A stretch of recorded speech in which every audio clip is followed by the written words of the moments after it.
Welcome back to Soccerwise, everyone. David Gass and Tommy Scoops with you for a Scoop-tastic show. We've got news on news on news coming up. We have a lot to talk about, a lot to dig into. And Tom, it's Leagues Cup time, baby. You could smell it in the air. You could feel the electricity from coast to coast across the U.S. and Canada. It is the biggest moment for none of those clubs. Unironically, Dave, after I played soccer last night, I stopped at a local establishment for a little pizza and a couple beverages. And I was going to text high protein you guys pizza with renewal beers. With I played in a friend's team in one of the lower divisions, and we won the final. Wow. And the trophy was like ringer. The trophy was like hilariously small. It was like they had to have done this on purpose. Even the ref was like kind of laughing when he handed us the trophy. It was like slightly bigger than like a beer can. Then the A division is like the largest, and the B division is a little bit smaller. I was like, oh, so this is what one of these looks like. Anyway, I was going to get a little post-game food, and I was going to joke with you guys, should I ask them to put on Leagues Cup when I get there? Because I think it was halftime of Toluca Austin, and I didn't even have a chance to do that bit, and I walked in, I swear to God, it was on the first TV. Wow. Because it was on Fox. Because it was on Fox Sports rather than Apple TV. But I was like, that would have undercut me. I'm glad I didn't send that text. Well, the funny thing is the first Leagues Cup game, Chicago, I had just played soccer, and I was at a bar. Look at us. And I was going to ask them to put it on, and I figured, they'll put it on in Spanish. Like, I can ask them to put it on to the end, whatever. It's like, oh, no, Apple owns the rights on both. So they're both equally unaccessible. And the assumption is if you had it on, like, a Spanish broadcast network, that it would probably do a huge number based off the freaking people in LA, the Club America game, which was wild. And across all of these cities where these teams are not home teams. They did not play home teams. And for the most part, they were really strong crowds. All 4 Liga MX teams won. So there are no MLS teams in the semifinals. A Liga MX team will win Leagues Cup for the first time ever as well. So we will talk about what that effect is on CONCACAF Champions League, which is the big piece because of the bids that are given out through Leagues Cup and how it'll affect the competition next year. And we'll talk a little bit about some of the teams that were in this competition. But as I said, today is all about opening up the ice cream shop. The moment we finished our last show, Tommy's been serving over and over and over again. So we're going to go through all the biggest moves. The $13 million transfer of Kevin Kelsy to Rangers, the Owen Wolff cash for the Colorado Rapids signing a U22 Initiative multi-million-dollar center forward, and a couple other big moves that have happened over the last few days that have opened up space for teams as they've sold players overseas and gotten them off their books. So we'll dig into all that. And then, of course, a weekend coming up back in Major League Soccer now that Leagues Cup has taken its finish. If you're listening via Sirius Radio, welcome. Thanks for being here. If we run long, as we tend to do, you can go find the show on the on-demand player. Before we start, I just don't want to forget. So I'm going to do a quick schedule note here. Coming up over the next 2 weeks are a little bit wonky. So next week, the transfer window closes on September 2nd, which is Wednesday. So the legend that he is, Tommy Scoops, wants to do a live show from the eye of the hurricane, from the middle of the storm. Tom wants to do a live show while I am in Lima, Peru on vacation, which was poorly planned by me. So Tom is going to do the second show of the week next week. We'll have the normal show live on Monday. We'll have NWSL with Jill Lloyden on Tuesday. And then on Wednesday, Tom is going to do our second show. They will do it live during the transfer window on our YouTube page, and then it will come out as a podcast later on. It will be Matt Doyle and some other guests so that people have other people to talk. Doyle has someone to talk to while you take phone calls. Brian Dunstan. Dunny's in. I believe him when he says him? He's in. Yeah, I believe him, unlike some of our other friends, that if he says that he's in, that he's going to be here. You don't have to beat around the bush. Andrew Wiebe. Quick, yes, I'm in, doesn't mean a single thing. Does not even close to connect to reality. It's just a thing that he says when he's going through it. So, yeah, I'm really excited for that show. I can't wait to listen from afar as moves happen. They will talk about them. And, of course, a good chance to sort of recap everything that's happened the whole window. And going forward, this will become a little bit more regular of transfer windows closing as more of an event because of the league schedule change. It will be a little bit cleaner as when seasons start, and will make a little bit more sense inside the calendar rather than in the middle of Leagues Cup and MLS playoffs and Open Cup semifinals and everything else in between. The following Monday, we will be off for Labor Day, pouring out for unions and Vanni Sartini, who originated the run for socialism here in North America. So we will be off for that show. We won't have that MLS show to start that week, and then we'll be back on Thursday with the NWSL show on Tuesday. I will be out, so Jordan Angeli will be hosting alongside Jill Lloyden. We will have our U.S. soccer shows both weeks. So our show came out yesterday with Philadelphia Union Sporting Director John Shear and former Florida State University three-time national champion head coach Mark Krikorian, who also ran the Washington Spirit for 3 years. Both of them talking about where college soccer sits in the landscape of pro elite player development on the men's side and on the women's side. So it's a really great conversation if you haven't listened to it. And then next week we will be previewing the U20 Women's World Cup that's coming up, and we'll be talking about some of the big transfers around American players. We'll be talking about Pochettino's roster selections over the next 2 weeks as well. And then we've got some open mic special interviews that are coming up. Boom. There it is. You are welcome. Now let's dig into what we want to talk about. Let's start and open up the ice cream shop, Tom, and let's start in Scotland, baby. Come on, you Gers. Rangers are finalizing a deal to sign Kevin Kelsy from the Portland Timbers for a fee of $13 million up front, plus add-ons, plus a sell-on clause.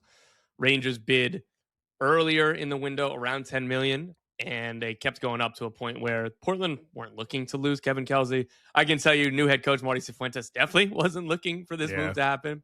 But kind of when you get up into that $13 million plus add-ons range, it's really hard to turn down. Particularly when the counter argument would be that the Timbers believed a deal, maybe not exactly this, but similar, could be here in the winter or the next summer, but would never be higher. Probably not.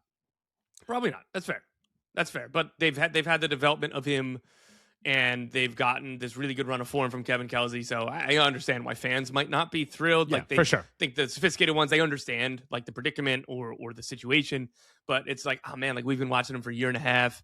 There's been good and bad, and like this is finally a run of like consistent goal scoring. And the second when that happens, as is normal in the world of global soccer, is teams are signing players quicker off of maybe not a smaller sample size, but like, all right, we're convinced that you've hit the next step of your development. It's for Kevin Kelsy. It's his movement. It's like we know the physicals are there. We know all the other stuff. It was not just his intelligence of movement, his timing, all that stuff. I think that's been the reason behind his goal scoring form, his more consistency. And that's been really cool to see. But for Rangers, this is their second largest transfer in their club's history.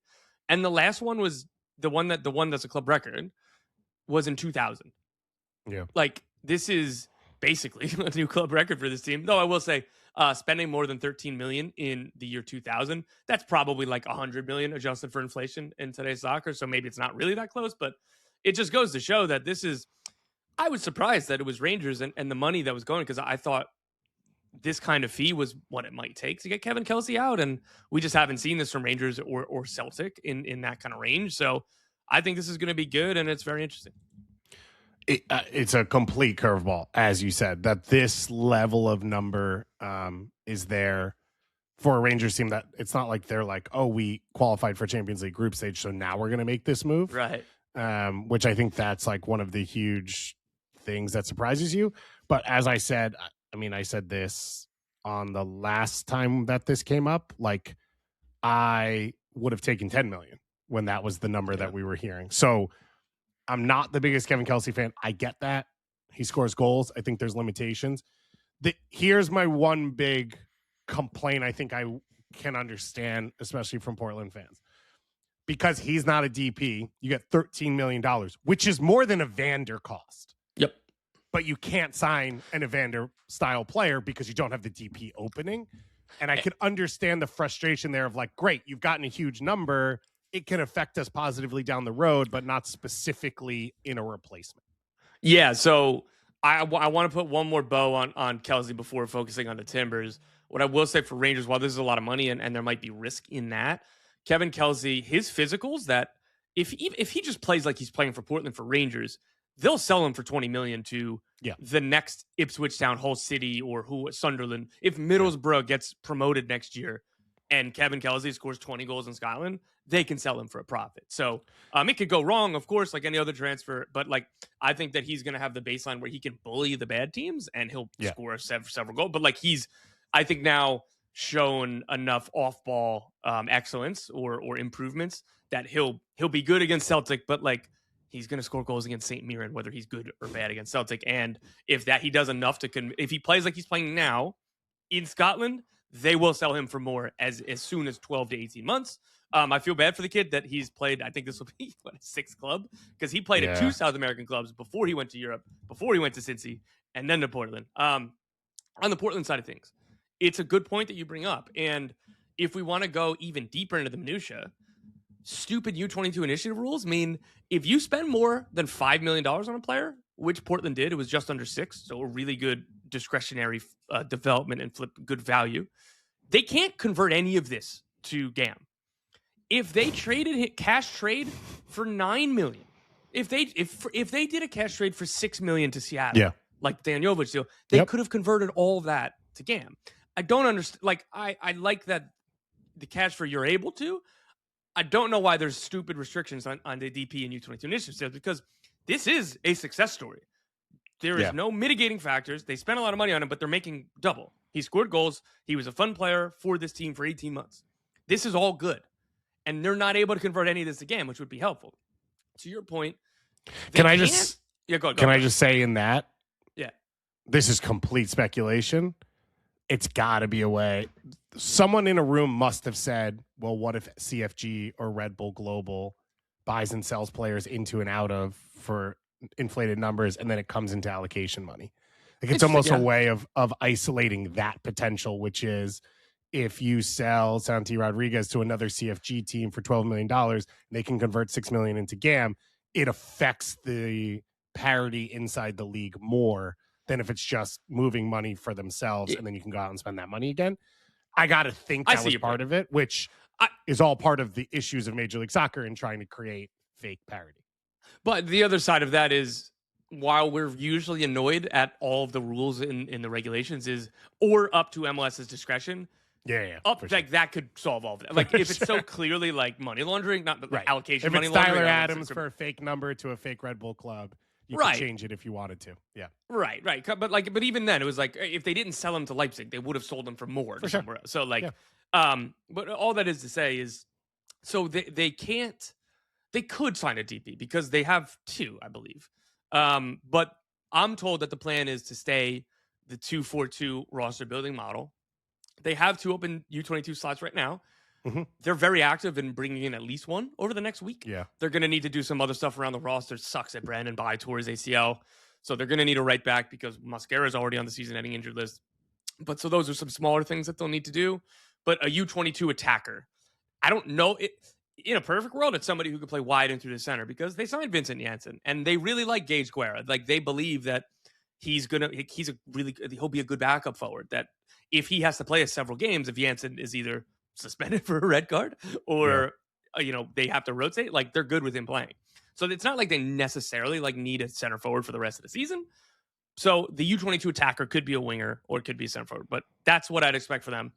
By the winter, between now and then, they could add 4 U22 players. And I'm told that's the plan. And that's how they're going to deepen the roster for Marty Cifuentes and give more and more options, particularly with a guy who has shown that he'll play young players and develop them. And he's like, so that's how they're going to choose to improve the roster rather than say, okay, here's 10 million for another DP. My assumption would be in the attempt to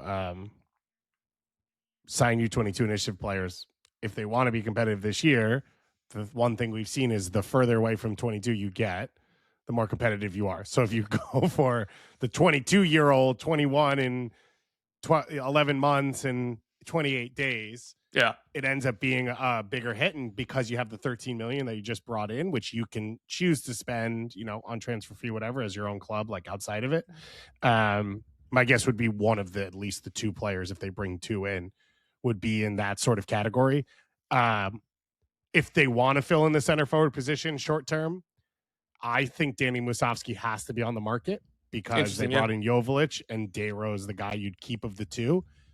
Don't know if Seattle and Portland would make that deal between the two of them, but he's like one of the cliche guys. I was trying to think if there was like a homegrown center forward out there who you could acquire and turn to U22 Initiative and say to the club, Seymour Reed, NYCFC.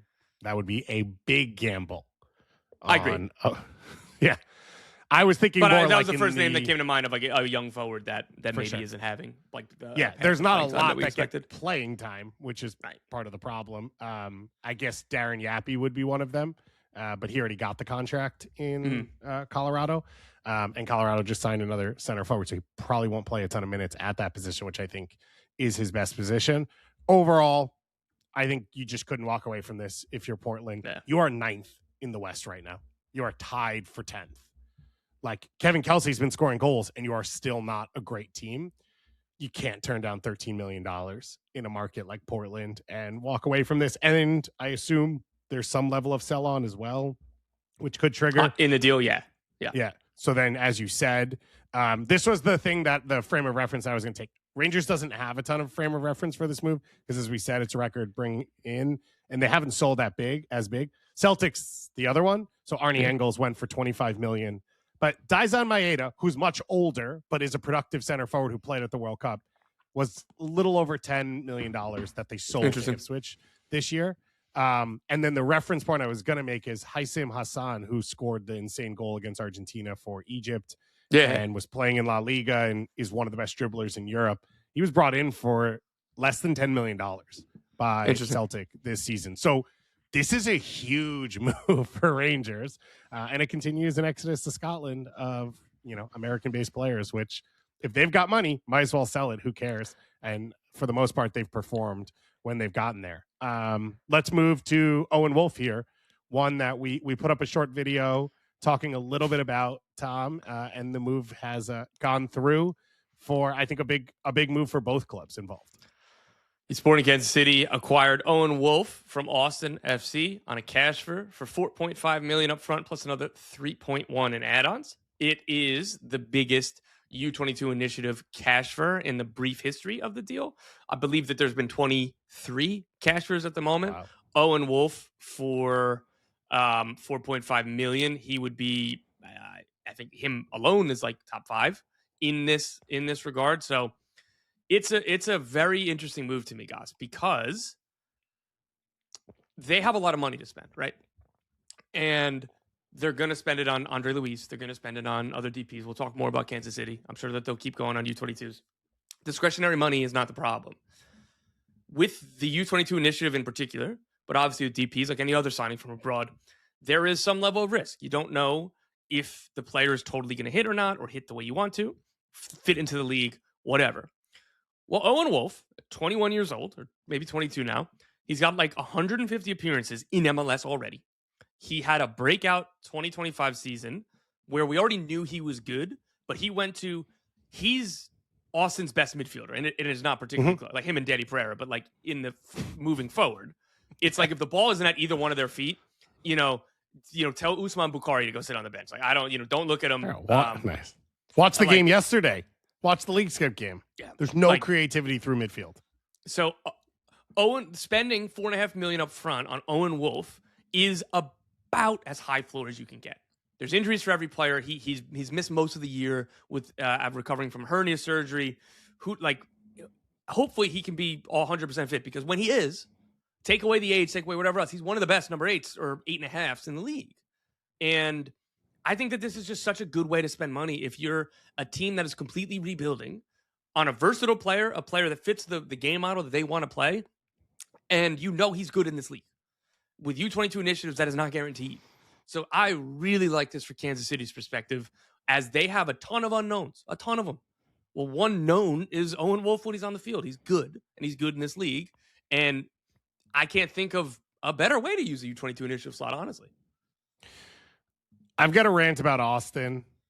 Go ahead. There's 4 places in this show we could do this. I think I'm going to save it for Leagues Cup because it doesn't have to be here. Okay. I agree with everything you said. Good tease. The floor on Owen Wolff, super high, and the flexibility. Like, he's a high IQ soccer player who can connect the game. And one of the things I always feel with these teams that are clearly in big rebuild modes is you've got two ways you can do it. You can sign the DPs and build everyone around them, or you can start to just build a solid soccer team and then bring the DPs in, the right guys at the right time. And a guy like Owen Wolff gives you the flexibility to be able to bring in different types of DPs because he can play with anyone in that position. And I think that, to me, is where it makes a ton of sense, as well as on the U22 initiative, the way he's going to hit your roster. He is not going to be a huge expenditure, and he's a guy that you can have on that deal for a couple of years. And while you're spending big on DPs and trying to bring in TAM players who can actually affect the roster today and probably don't have a big long-term future, Owen Wolff will be there. You're hoping he'll be a consistent performer. You're hoping he'll be healthy. That's that one big question mark. And if that's the case, then it's going to be a great deal against the salary cap for a long time to come. So it makes so much sense. He also knows the league, as you said, in a way that very few young players do, and has been in good positions, and has the connection to KC. Like, I don't think that's not important that a club that is in a weird spot inside their market brings in Josh Wolff's son, who has a last name that people will recognize as a World Cup veteran who played and worked in that market. He's in the hall, like the Ring of Honor or the Rafters, whatever Kansas City's name is for their legends. His name is up there. It's I like that. Like you said, I don't think that that's insignificant. Listen, they don't make this deal. That's obviously completely ancillary, but it's a cool bonus of bringing in. Someone in Austin told me that Owen Wolff was just a Nepo baby and wasn't actually good enough. Is 130 appearances and $4.5 million proof that that's not true? Well, no. The pivot is now is that nobody else was going to sign him except for a club that Josh Wolff was already at. I think that's where you got to move that grift to. God. People keep doing it. That's why we mute on Twitter. There's a larger Kansas City conversation beyond Owen Wolff that I want to get to. But first, on the Austin side, they are tearing it down and doing what they can to give Khalid El-Ahmad, new sporting director, Jim Curtin, soon to be new head coach, the most freedom of rebuilding this roster. And from what I know about the people there working is you said this about Kansas City. How do you rebuild a team? Do you do the foundation first or the DPs first?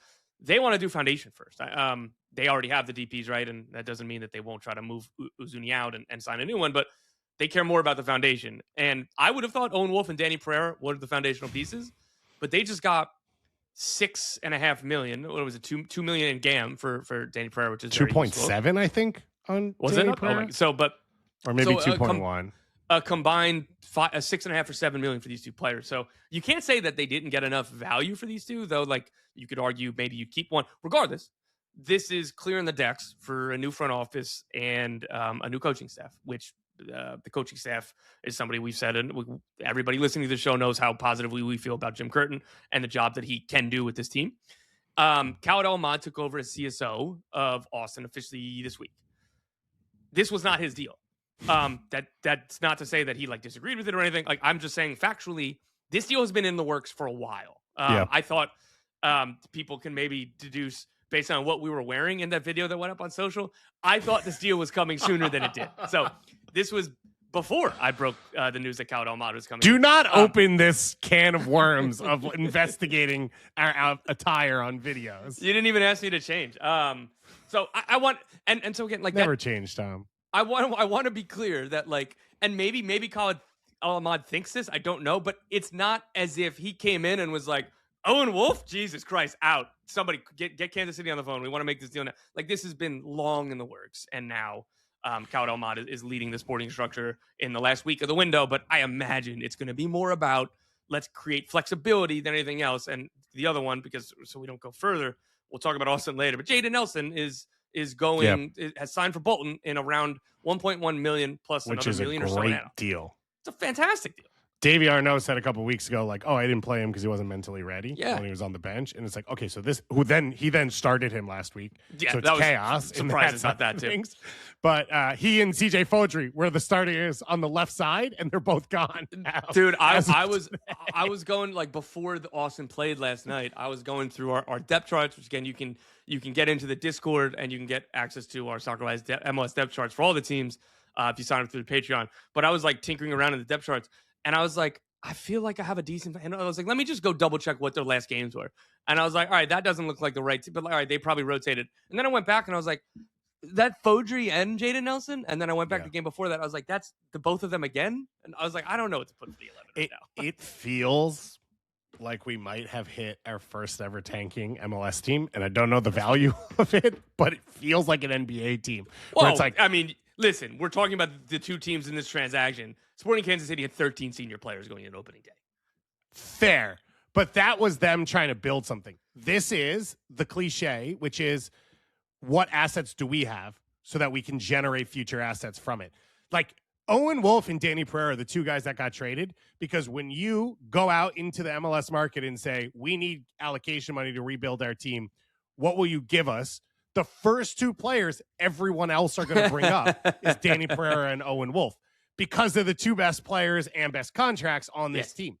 They are not the two players you want to give up. That's sort of the like cliche tanking thing of like, all right, well, we're going to trade our star wide receiver for 2 future draft picks because we're not going to win now.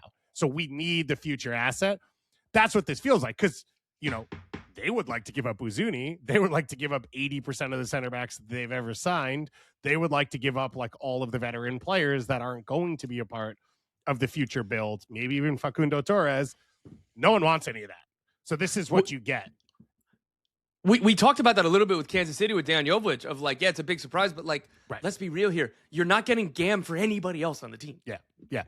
Now, if I'm a fan, I would say, who cares? These are young guys. They'll just be on the team.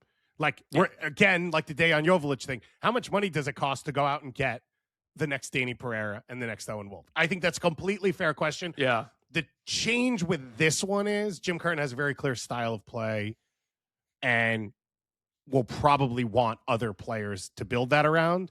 And so we'll need these assets to use. And that doesn't include what's going on with DPs and buyouts and the money and the you know, discretionary spending that they can make if they want to, and what they choose to do. So that's like a whole nother side of things. But this is clearly everyone saw the blood in the water. Everyone went to the trough and everyone said, these are the two we want. Like, this is what we're willing to give you. By the way, Danny Pereira was 2.1 guaranteed across the 2 years with an extra 300,000. So it won't be as high as I said.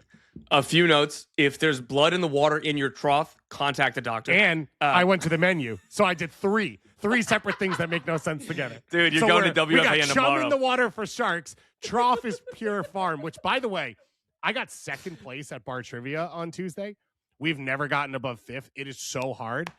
Every week there's a theme. The theme is put out on Instagram before, and the theme is like put in by someone the week before. The theme this week was Will Ferrell movies. Oh, and your boy cooked. Called me in for that one. We would have won. I walked in after the first round because I had played soccer, and they were like, "Oh, there's a theme." I'm like, "Oh yeah, I know. Like, I own some DVDs. I know." And then immediately 3 questions. I'm just like, boom, boom, boom, boom, boom. Come on, are you kidding me? I could quote the whole movie. I overquoted a quote from the Ballad of Ricky Bobby that she gave us extra credit, but it was not the right answer because I went like the paragraph in rather than the exact answer that you're supposed to. This guy needs this. Let's give him the points. It was literally, who is John C. Reilly's character's Jesus in Ricky Bobby? And I'm like, well, it's not baby Jesus. And I went, he's lead singer for a Stickspan cover band, and I'm front row wasted screaming along. And it's like, no, it was the line before. And I was like, right. Yeah, it was the Jesus in a tuxedo t-shirt, because he's like,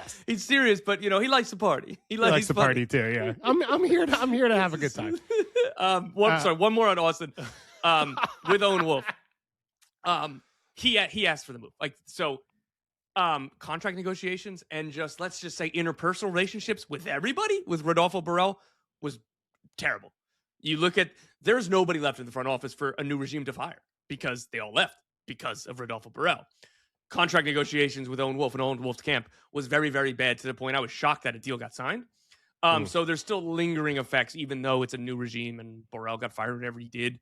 I figured if he made it through that point, that Wolff would be built one of the players that they built around, but I was told he asked for this move. So I'm going to say my Austin rant. I want to hit KC before we go, though, because there was a little bit of news you had in here that I had not heard yet on the KC side. Overarching for Kansas City, DP9, DP10. David Lee, the sporting director, has said in press conferences DP10 for sure. Doesn't take an insider to figure out after you trade Daniel that they want a DP9, right? So that's the plan with these two DP spots. They could, when they have the full 3 that they're going to have for the future, I would not be surprised if those 3 players cost a total of $60 million in fees. There's already 18 for Andre Luis plus bonuses. And I'm not saying for sure that that's going to happen, but it's not like, all right, you spent big on this guy and now here's 10 million, 12 million for the other 2. Like the Nico Merkel audacious attempt, like that was in addition to all of this, right? Like that wasn't a one or the other. The Mo Salah wasn't a one or the other with Andre Luis, right? Like, so the money's there. They're very, very ambitious. DP10, from my understanding, is the priority right now, and particularly a long-term DP, like somebody that like, oh, here's a huge fee for a big guy. They are, per sources, Kansas City are in advanced talks to sign forward Paulos Abraham from Hammarby. He's a 24-year-old, so he obviously can't be U22. Former Sweden Youth International, 11 goals, 3 assists in 1,400 minutes this year. I don't know what it'll cost to get him in, and I don't know if they're going to, if they get this deal done. By the way, it's not a guarantee. I don't know if they're going to bring in another center forward right away. And maybe if they don't, and this is just me theorizing rather than saying with knowledge, there's a possibility they bring in a DP10, and then this guy's the forward for the rest of the season. You save money on the cap by making him a DP for 3 months. So if he comes in and it's a DP tag, they will bring in another DP9 in the winter. But everything's on the table for this team. I don't know where it's going to go over the next 6 or 7 days. Will it be 2 big-time DPs plus this guy, Abraham? Will it be Abraham and a DP10? I don't know. What else is going to come? Everything's on the table for Kansas City.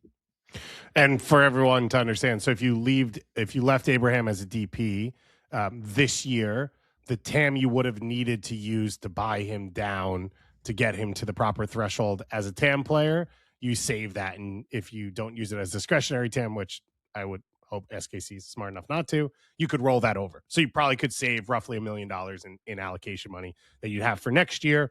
Then you move Abraham to a TAM deal.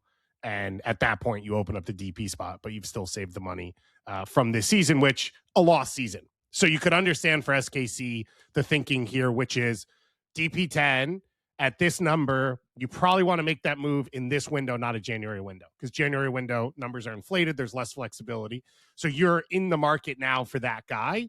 But at the 9 position, if you can save a little bit off a lost season and you don't have the perfect guy lined up, you have more flexibility. And if this guy comes in and scores goals, maybe it also changes your calculation a little bit of where you spend that money. And maybe you have resources to put to a different position. If you think this guy is the next Willie Agata and Doyle's going to draft him for his Golden Boot draft for 4 years in a row, and he'll never score another goal in the rest of his career. So that's an option as well that would be out there.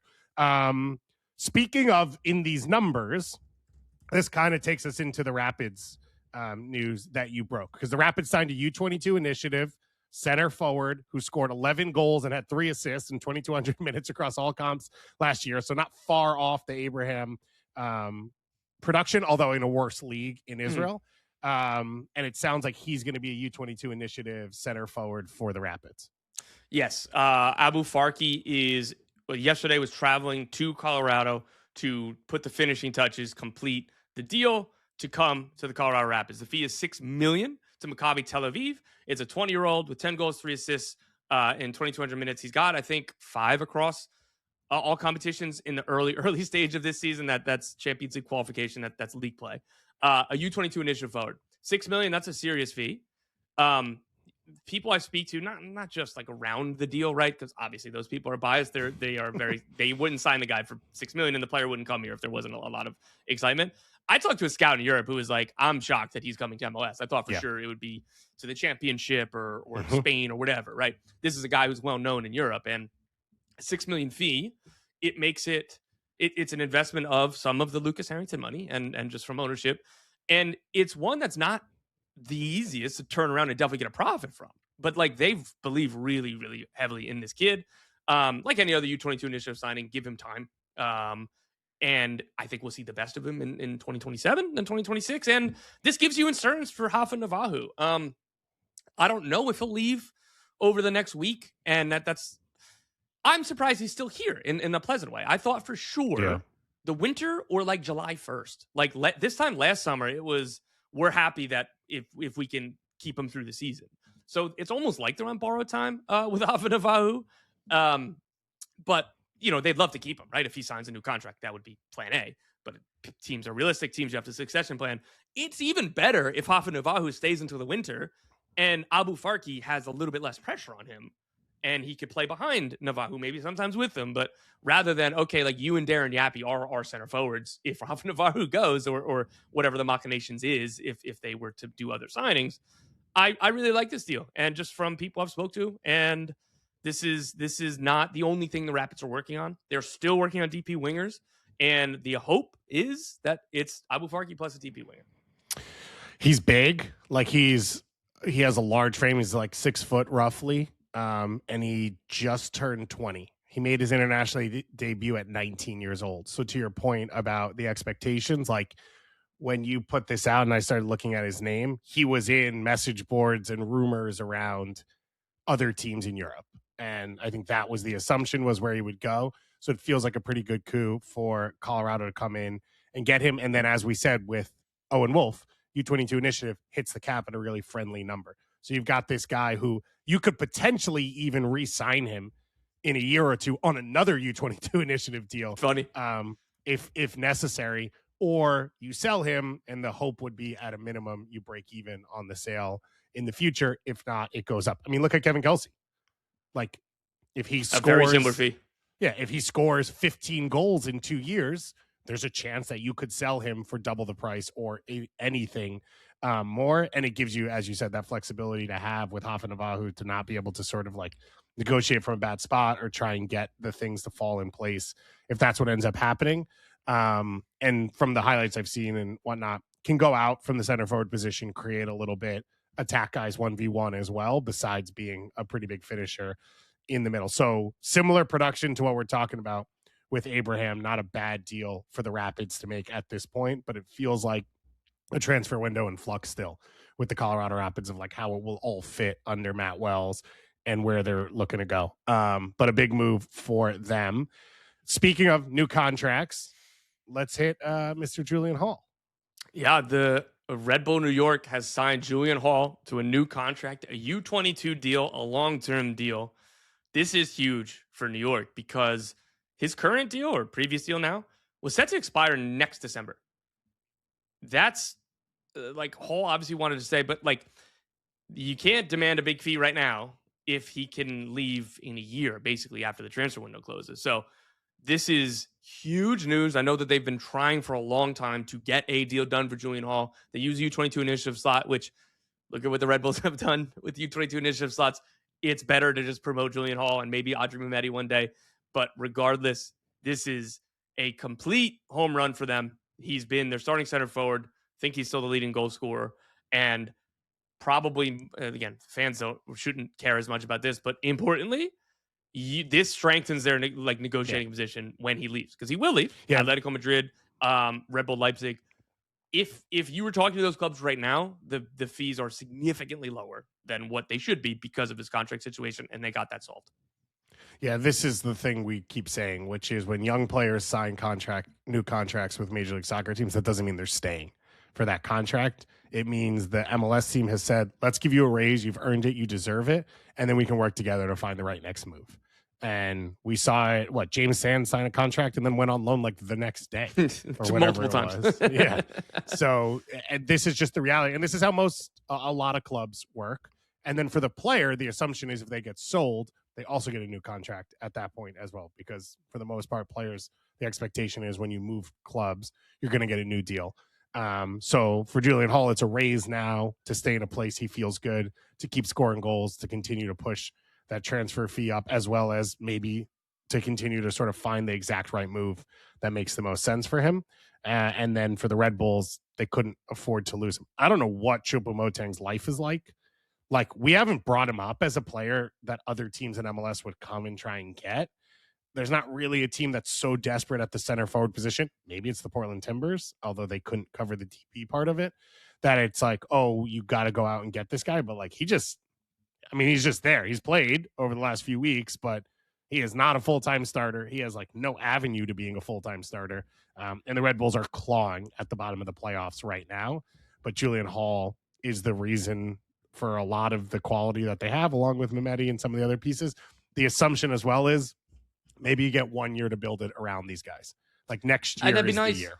Yeah, that'd be nice. Like I know that I get nostalgic for times that maybe even they didn't really exist, but like the idea of Neymar staying at Santos until he was 22, 23, like that's awesome. Rather than Franco Mastantuono, the deal's agreed when he's 17 and he leaves on his 18th birthday. He played for River Plate for like he had that free kick in the Copa Libertadores. Yeah. He had like that was an awesome moment. In the past, that player gets to stay until he's 20. And now, and like sometimes it works out, like sometimes there's special talents, but like Mastantuono, it's not easy to get to Real Madrid, but he's loaned somewhere else right now. He didn't break into Madrid. Like, would it have been better for his career to have stayed at his hometown, his boyhood club, and for the fans to be like FC Dallas, Weston McKennie and Chris Richards, they are so proud of those players, as they goddamn well should be. Neither of them made a first team appearance for FC Dallas. I want to live in a world where Julian Hall and Adrian Mehmeti play 75 times for the Red Bulls before they move to Europe. I also think, and this, I think that fans would understand if you built yourself as this club, which the Red Bulls have, and I'll put Philly in here as well. Yeah, I think fans would understand peaks and valleys, which is we're not going to have the class at the right time every year. Yeah. So next year, it should be built around Neil Pierre and Kevin Sullivan and Quinn Sullivan. And then, Olaski and Vest, all these guys are a part of it. I think fans would accept, okay, let's make a hard run at this with these guys in the team. Then we'll sell them, and then it will take 2 to 3 years to rebuild. The problem with some of this is the teams don't really rebuild. They just say, okay, well, we'll wait for the next player to come up. And it's like, you got to do the work in between. It's okay to acknowledge that Mehmeti and Julian Hall are special. And Matty Dos Santos or whoever is coming through next, Tanner Rossborough, is not the next Julian Hall. That's okay. And it will take a year or 2 or 3 to find the right other young players that you've pushed through and put them together with the right veterans to make a run. But when you get there, you got to make the effort to actually be freaking competitive and like go for a trophy. And then you can tear it down and move it along and get assets and sell them for the right number and push the next young players and give them a year and a half to get comfortable. And like all the shit that's happening this year, right? The Red Bulls are consciously playing in a way that is not effective to win games, to blood their young players and give them opportunities and put them in the right system. Acceptable if there's an end to that means to that end, whatever word I'm trying to find there. Unacceptable if it's just like same stuff next year. We're going to make no new additions. We're going to try and blood a couple other kids. We're going to go out there. We're going to play open. And then we'll sell Julian Hall for $18 million. And then we'll just keep kind of rolling along the way we do. Like, there has to be purpose to some of this. And I think it's okay to have down years if the acknowledgement comes from the club that when we have up years, we're going to make runs for it. And we talk about this as we get to the end with each of these transfer windows. This was a Sebastian Berhalter thing. What's the price of a trophy? And when you have an eye at that actual trophy opportunity, are you going to do everything you can in that moment to win? And then afterwards, you can find ways to rework the club and build it back up. So that would be my main point on all of this. And I hope there's an opportunity for them to do that with Julian Hall in the side. One more thought. I know that we've discussed this plenty with, I feel like Caitlin Carr, Andrew Wiebe, me, you, producer honors, all these people. It's cool that he's playing left wing. Just play him center forward. Yeah. That's my hope. We mentioned Jaden Nelson sold to Bolton from Austin. One of a couple signings that have gone overseas. The other big one, Stian Gregerson, which you put out there recently, sold to Malmo. So going to a pretty big club in Europe, but the big piece is just opening up the salary cap spot and roster spot. Free transfer. I believe he was a Max Tam or Max Tam-ish player. Hasn't worked out for him. A lot of injuries. He showed some flashes early in his days in Atlanta. Those flashes have been few and far between. Obviously, Atlanta are completely overhauling the roster in general, but in particular the defense. And he was not part of that plan. Being able to get out of that contract for a free transfer rather than having to buy him out or something is good for Atlanta as they continue to put this team together. Breland Bolo should be debuting before long. They've brought in several 33-year-old center backs, so the window is now. And looking forward to if they get a D-mid right. Adrian Gill, that's been fun to watch him play. But Stian Gregerson, this was like this could free up room for a new signing. I don't know that it will 100%, but like before this, they didn't really have any room, and now they could. I'm not going to talk about Atlanta. Anyway, cool. That's the most juice you're going to get from me on that one. One signing that did go official as well. Sergio Vasquez is headed to LAFC, U22 Initiative defensive midfielder. It was the big position open that we knew of. Steven Eustachio filled it on loan for the first half of the year, not coming back post-World Cup for this team. And I think the clamors have been for anyone who can defend and play a progressive pass for LAFC. Maybe Sergio Vasquez is that player. Yeah, they need a D mid, and like we're not going to pretend as if we've watched the Ecuadorian league, but LAFC have had hit and misses like any other club. But like Cifuentes, Eddie Atuesta in their early days, like they've done well when they've gone to South America at times. And Igor Jesus, by the way, I think is a very good player. That he's still been out with injury for a year now. So if he's something like Igor Jesus, like that'll be a very, very useful player. And we'll see how long it'll take him to get up to speed against the U22 Initiative. I'll say it every time. If he looks like he stinks early on, don't write him off next season. But it would be frustrating for LAFC fans where, as I said, they've got a runway to a trophy this year. Like they are good enough. The West isn't that strong. They obviously have Son playing better soccer now. Like David Martinez may not be there that long. So I think there's frustration from fans that a move like this, if it's not a guy who can affect the team right now, that's sort of the planning for this group. Before we keep going, if you're listening to Sirius Radio, we're going to go a little bit long. So feel free to search on the on-demand player or anywhere you get your podcast for the rest of the show. We got a couple more moves to talk about, and then we'll dig into Leagues Cup and a quick weekend preview of the games to come. Let's start with the moves that Orlando are going to make. They have been desperate for a left back. It's Orlando left back, Atlanta United defensive mid, Austin FC center back, Sporting Kansas City center back. What are the other like mythical creatures that just refuse to exist in the world? Well, Kansas City has signed several center backs this year. But they always suck. Yeah, I was going to say Atlanta United has signed about 15 DMs. Yeah, so Orlando signed a left back. Orlando signed Vinicius. Yeah, they signed Vinny. Orlando signed left back Vinicius Nogueira from Ludogorets. It's an interesting story. So they had a deal completely agreed, club to club, club to player, to sign John Tolkien from Holstein Kiel. When the deal was like after agreed and like just needed to give a green light, like after initially being open and wanting to come to Orlando, he said, you know what, I want to stay with Holstein Kiel to try to win my spot back. So he ultimately decided to stay in Germany. Part of that deal was St. Louis had his discovery rights. And when Orlando contacted them about, hey, we want to sign Tolkien, you have discovery, can we get agreed to terms? They said, well, if you're signing a left back, we want to hear Reed Brown. And Orlando said, all right, that's fair enough. And this move would block him anyway. So they had that set. And then Tolkien decided to stay in Germany. And Orlando could have said, well, to hear Reed Brown, you're staying. And they didn't, because he was excited about the St. Louis move. St. Louis was obviously excited to get him. And they said, okay, like, let's renegotiate this deal for Gam and let him go. Even though that's going to leave us light right now. And there's no guarantee, like, now we're going to be scrambling to find a left back. These are some of the smaller things I appreciate, and I find it to be interesting. But thankfully for Orlando, they did get a left back in Vinicius Nogueira, Brazilian, who's playing in Europe. He's from the Palmeiras Academy and gives them another option.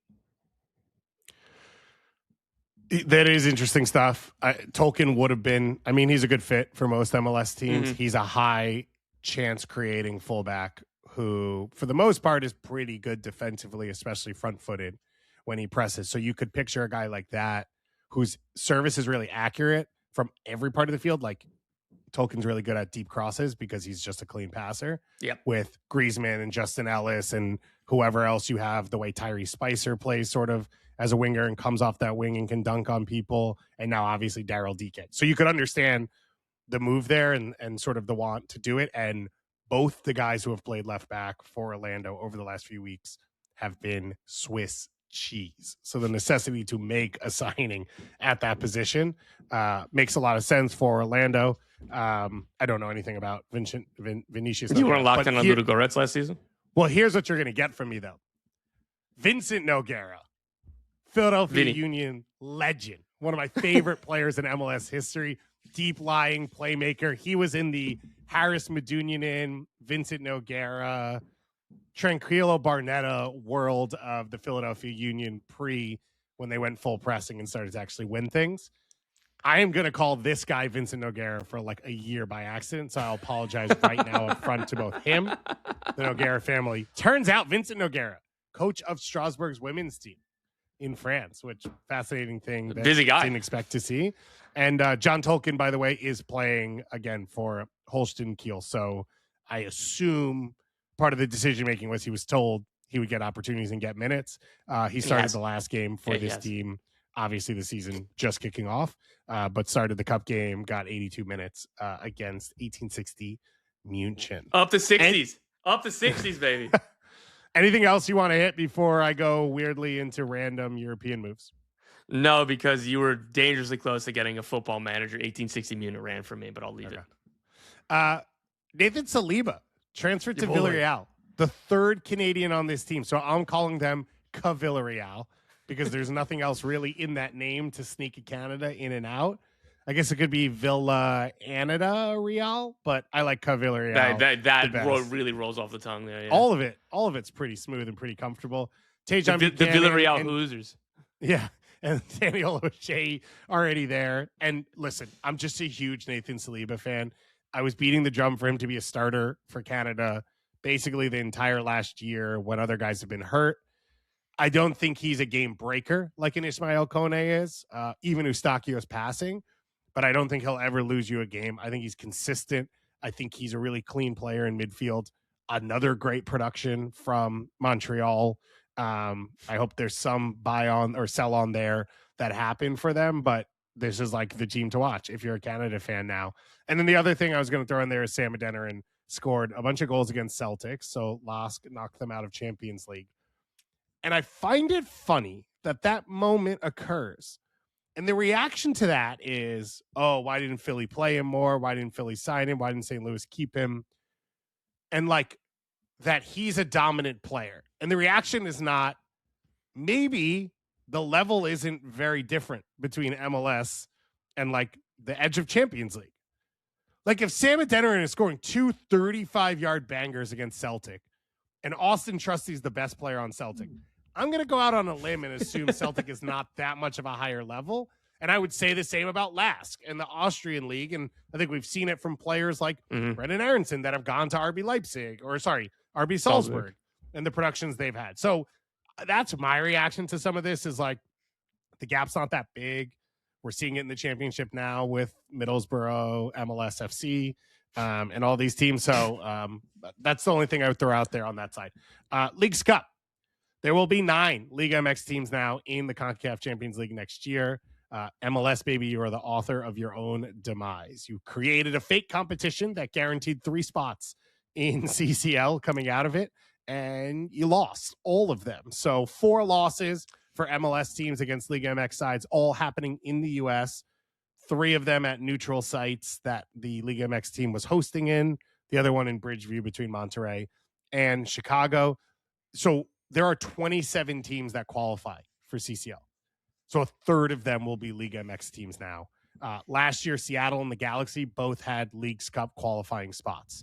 Yeah. One of them goes straight to the round of 16, so they avoid the opening round. So that is a Liga MX team now. We are going to see a large amount of Liga MX versus Liga MX competition next year, and I would be surprised if we see an MLS team in the semifinals of CCL next year, because the format is often where you end up now. Sprint season, league change, all of that's going to make things different, but probably not next year exactly. That's probably for the future when teams stay together from fall into spring a little bit more in Major League Soccer. But this feels like it is going to be now a 12-month sort of pasting for League MX that they've helped set themselves up in this Leagues Cup. Yeah, I mean, sure. I think that's an interesting view. I'm not ready to write off MLS clubs for next year's CONCACAF Champions Cup, but it gives them more numbers. Though, like you said, with the Galaxy and Seattle, they didn't exactly go far for MLS teams. No, true. But the thing that you have is MLS teams can play each other. right? Which is a scenario now that Well, that's what goes happened away. at CCC this year. Nashville and Miami, one of them knocked off each other. And Seattle beat Vancouver. Right. But would Vancouver have beat Tigres in the earlier round if that's who they end up facing? That's sort of the situation you're in now, which is MLS teams will face Liga MX teams. So Nashville was one of the 2 semifinalists in MLS. They played Inter Miami. Right? Like, yes, they beat Club America, but like you have a matchup where 2 MLS teams face off against each other and one has to go through. That now is probably gone with the way they're going to try and organize the bracket to keep teams from the same leagues apart, which they try to do. It's just impossible sometimes when so many get it. Yeah. Yeah. I mean, I'll reserve judgment for the CCC bracket when it comes out, but it's definitely just basic numerics. Like your point is a good one. Crowd was bumping in LA, was pretty big in Commerce City as well for Leon. So there's a Leon fan who hates me in my comments because I say Leon doesn't have that many fans in the U.S. I was wrong. There you go. Congratulations. Yeah. And Bridgeview as well. Big crowd. I think that one was Chicago and Monterrey because when the camera turned and they showed behind, it was Sector Latino of the Chicago Fire fans and all of that. It's just off camera. And so the results, Chicago probably played the best. They lost 2-1 to Monterrey. And this is what we talk about over and over again. Victor Guzman hits the winner in this game, is a match-winning player. Monterrey has 12 of them in their team, and Chicago has 2-4. And at some point, one of the 12 is going to break out and do something special, even if you play for Matias Almeida. And that was the difference in that game, even though I thought, for the most part, Chicago went toe-to-toe, sat in the mid-block, fairly deep, let Monterrey play around, and then tried to create chances in transition. It was not Lewandowski's best day. It was not. The winner came off a Lewandowski failed through ball, I believe, Gass, unless that I'm kidding. Because he had a few. He tried to play Puso through on one, which it looked like really a smart soft played ball. Yes. Yeah. And that created that game played like a Liga MX game in that I think Chicago were pretty set to we're not getting played in behind. So then when Chicago would transition forward, the defensive line wasn't getting up to midfield immediately. So it was, you lose the ball on an attempted through pass. So there were multiple runners going forward. The ball turns over, and all of a sudden it's 3 Monterrey players, and it's Mauricio Pineda is the only person in front of the Chicago back line. And it was just kind of end to end in that way in the second half, which was very fun. But it wasn't Robert Lewandowski's best day in the Hugo Kuipers derby. And Mauricio Pineda out to sea in that ocean that occurred in the middle, and he definitely did not enjoy the experience. I'm just saying, Robert Lewandowski, can he do it in a humid night at altitude in Monterrey? Probably not, based off what occurred in Bridgeview. So Hugo Kuipers maybe the winner of that matchup. But a big moment for him, and obviously Monterrey now trophyless for 7-8 years, looking to just break through under Almeida. Leagues Cup will do for them to start the year. I thought they had the best performance. I would say Columbus was the second best performance of the MLS teams. Club America, fantastic goal, sort of transitional early in the 11th minute. From there, Columbus played better, but it is the difference now, which is they give up possession in more messy spaces, and then the rest defense is less prepared or just less talented 1v1. Guys just get beat in 1v1 situations, and so there's opportunity to transition against Columbus.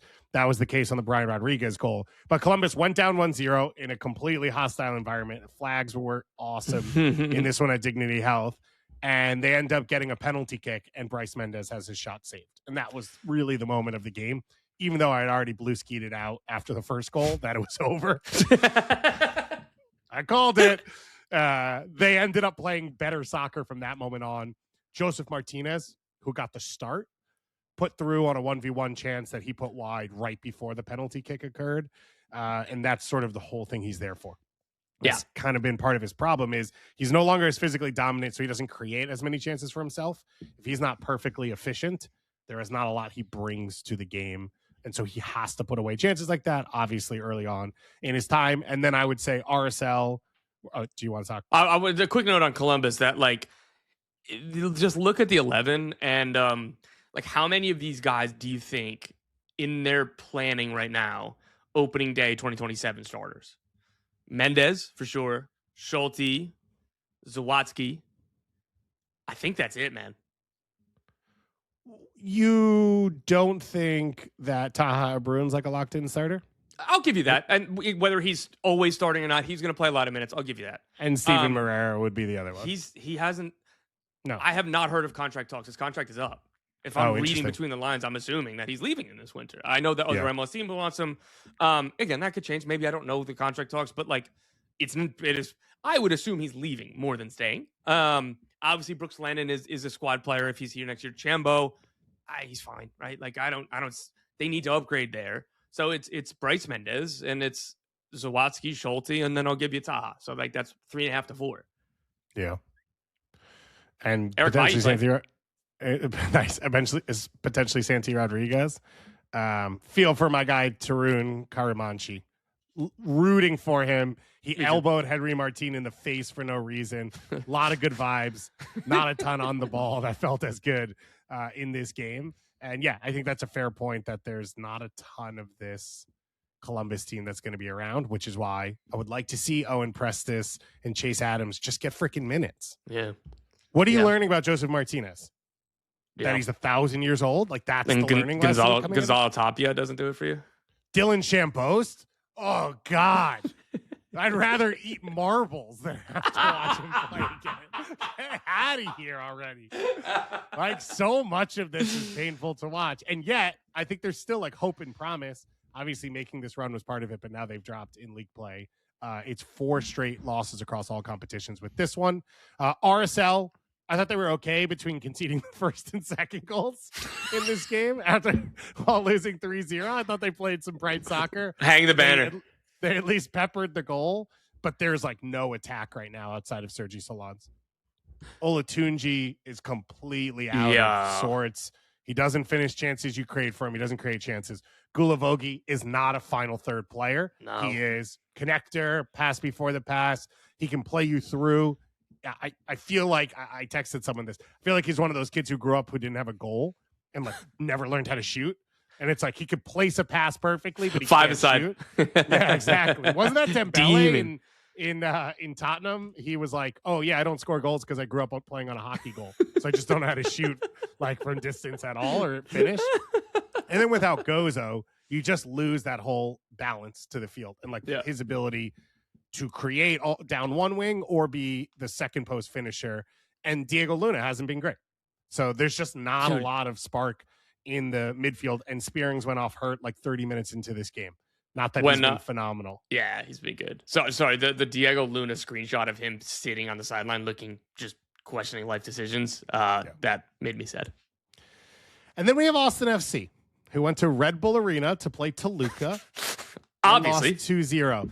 And if I asked you, Austin FC playing a knockout game, script me the way that they lose, it would start with the Joseph Rosales red card. Which is what happened. It would be followed by a boneheaded penalty kick after sort of playing okay. A little bit of spark in the attack, but literally no direction to it. Mirta Izuni hitting deflected shots and then whatever else. And then you'd give up a late second goal and you would lose. And guess what? That's exactly what happened.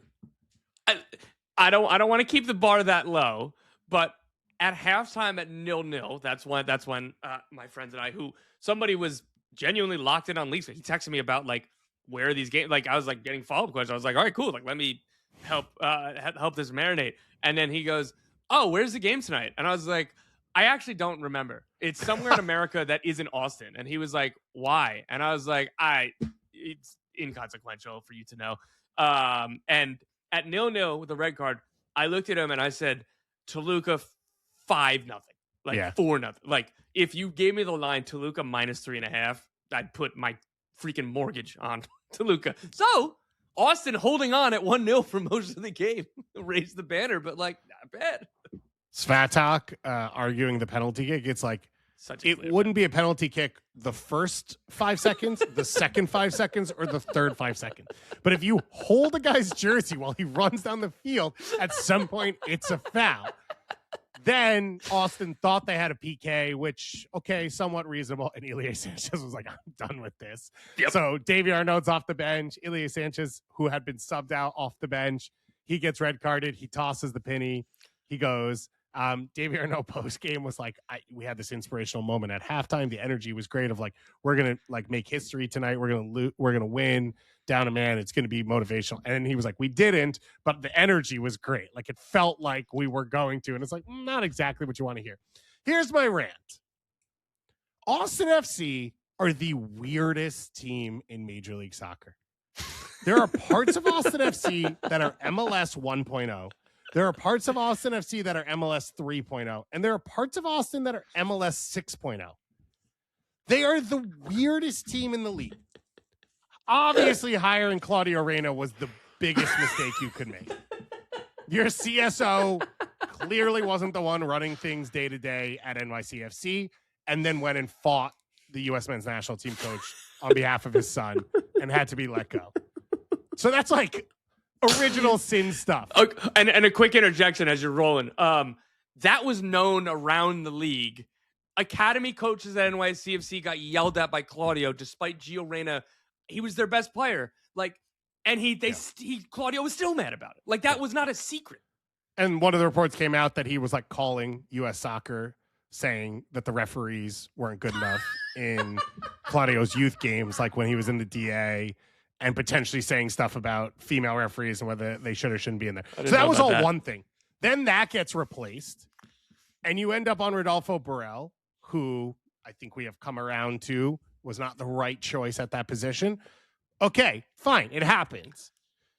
They have gone out and spent, $27 million on designated players? Like in one, if you combine all three players. So that doesn't include Bukhari coming in, Bukhari going out, Facu Torres coming in. Like that's saying like, the three DPs together that you have on the roster, that collective is what you spent. That's like 6.0 shit.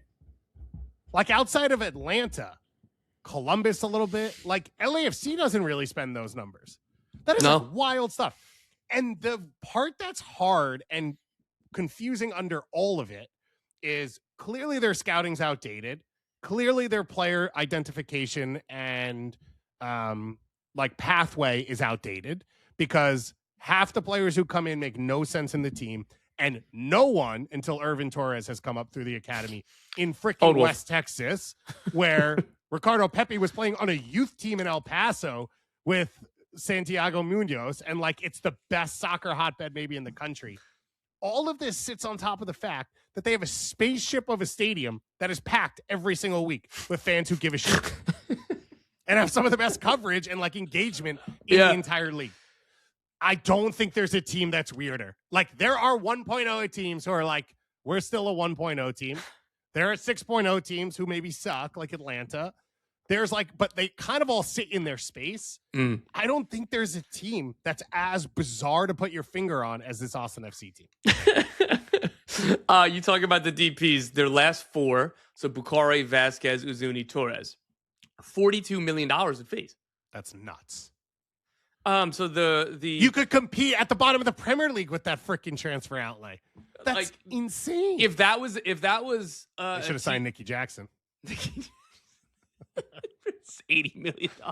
Yeah.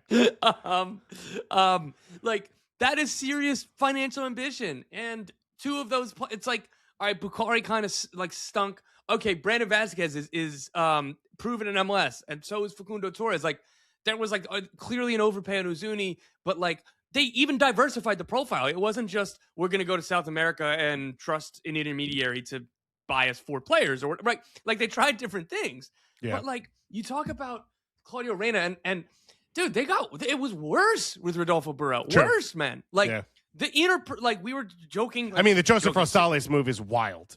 Not that you brought in Joseph Rosales. This guy can play, but how much you gave up for another left back. Who we know who he is in this league. But like Borrell, and this was another thing, like when he got hired, I was asking people around the league, I had people reaching out and be like, that's a terrible hire. Like he's going to fire Josh Wolff and make himself the head coach immediately. Like, and he didn't do that. So that turned out to be wrong. Didn't do. Credit to him. But when he came in, it's like people, and it wasn't just like executives running these searches. It was like other head coaches were like, we know this guy, and like somebody from like City Football Group was like, he didn't do anything. Like he was just on Pep's staff. Like, why was he? But like that's like a 1.0 thing, and then they're spending all the money. It's 6. Like you said, the fans. I feel bad for the fans when they've had one actually genuinely good season. Plus last year was like, it wasn't a good season, but they deserved to enjoy it the way they did. They finished in the playoffs. They got to the Open Cup final, and they were awesome the entire time. When they stink, the fans are awesome for the most part. Like, I feel for them, man. And here's the other 1.0 piece of this is how thin the front office is. Well, that was a personnel, interpersonal. Like a lot of people left, and that was on. No, for sure. I mean, part of that is you've hired people who are terrible to work for consistently. But then the other piece of this is, let's talk about the 6.0 side. Even the teams that have failed, they have multiple people in their front office that you would consider a GM in Major League Soccer. Yeah. Right? So even Atlanta, under Garth and with Boca and Jonathan Spector and Chris Henderson, all of them have either held that role or currently hold that role or have been there. Columbus now, Tim Bezbatchenko's back. Him and Issa Tal are part of this. You've got Mark Nichols, who has held that role as well. Look at LAFC. Neil McGuinness is someone who people consider technical director, GM level, and he's under John Thornton. So there is more brain power. There is the ability to push back on decisions, and you can build a process that's not so personality oriented.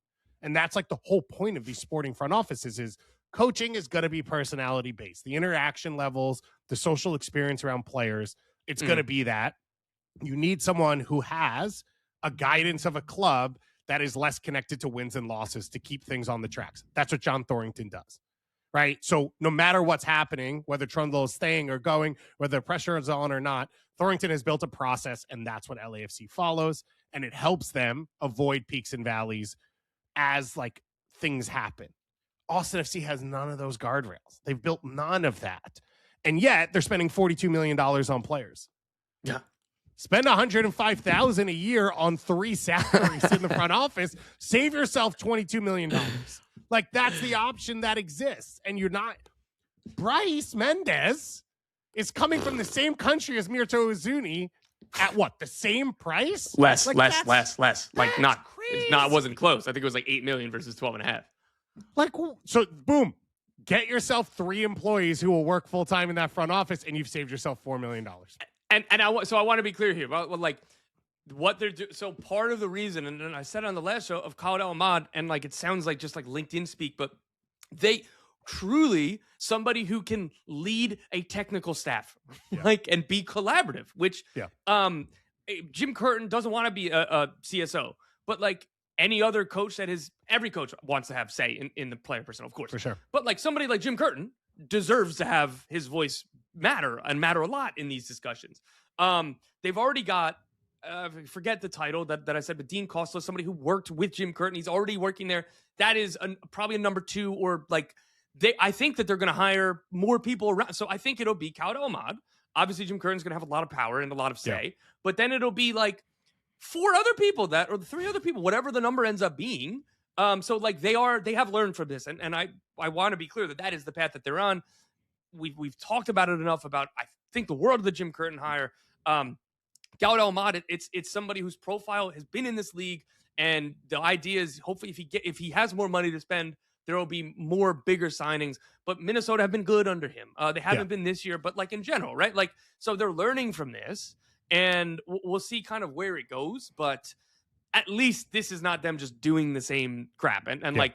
There are genuinely good reasons to be optimistic about this team moving forward. But like, it's funny, man. Just like looking back, I'm like, what? How did this happen?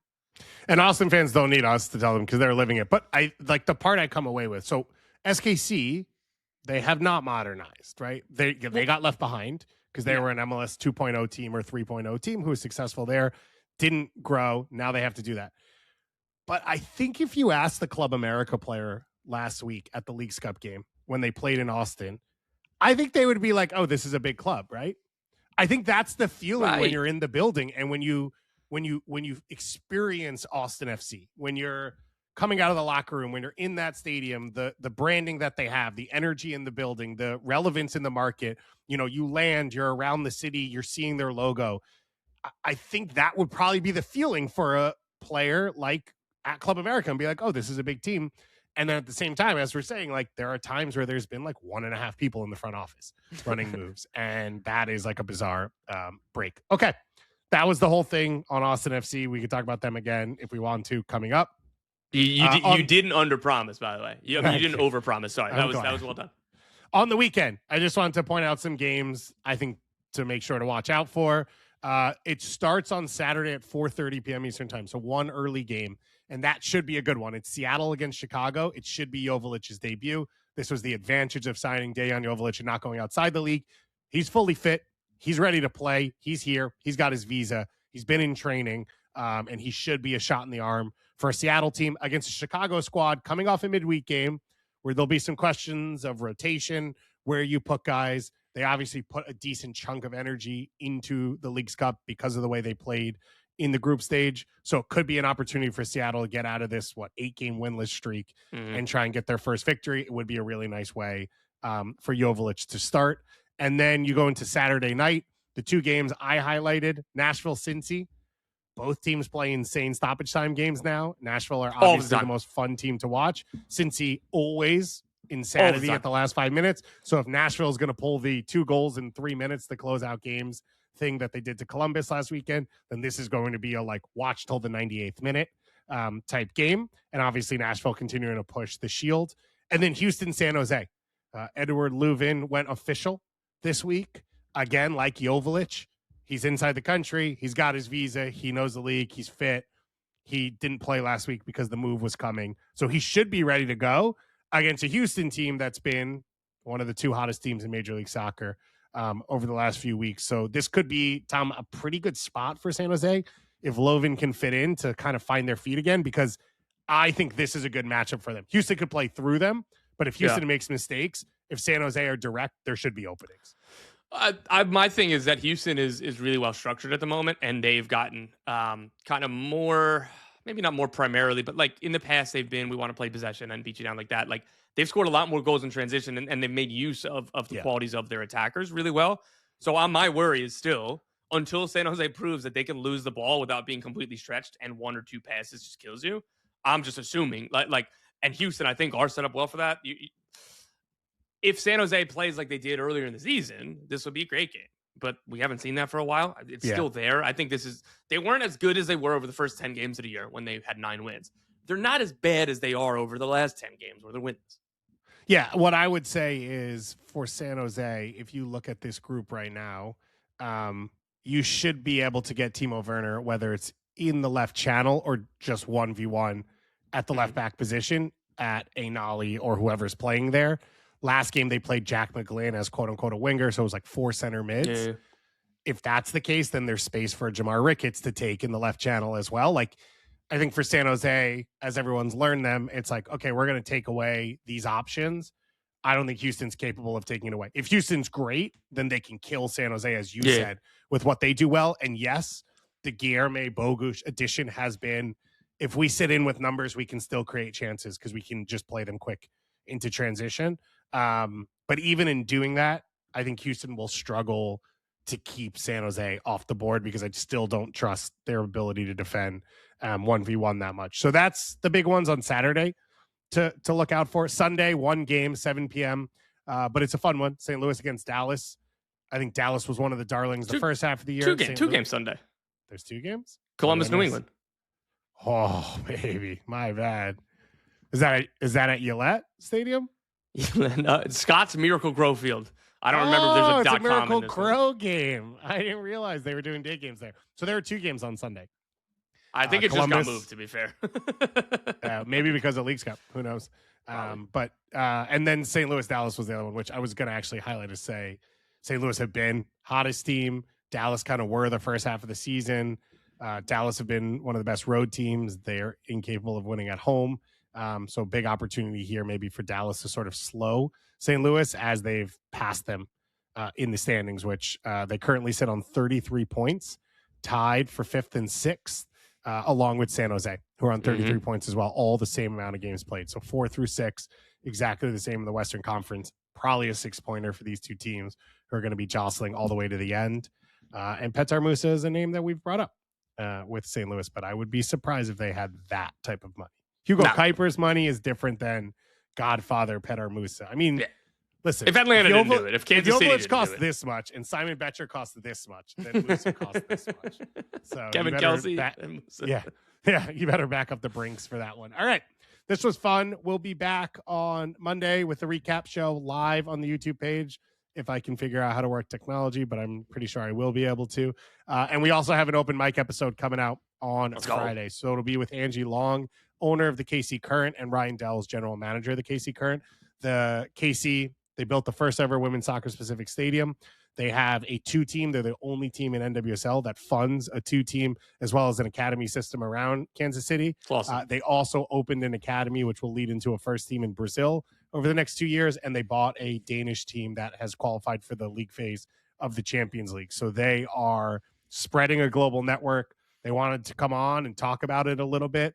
We talked about their background, the work they're doing. With Ryan, we got into the weeds of youth development and where it stands and where some of the holes are.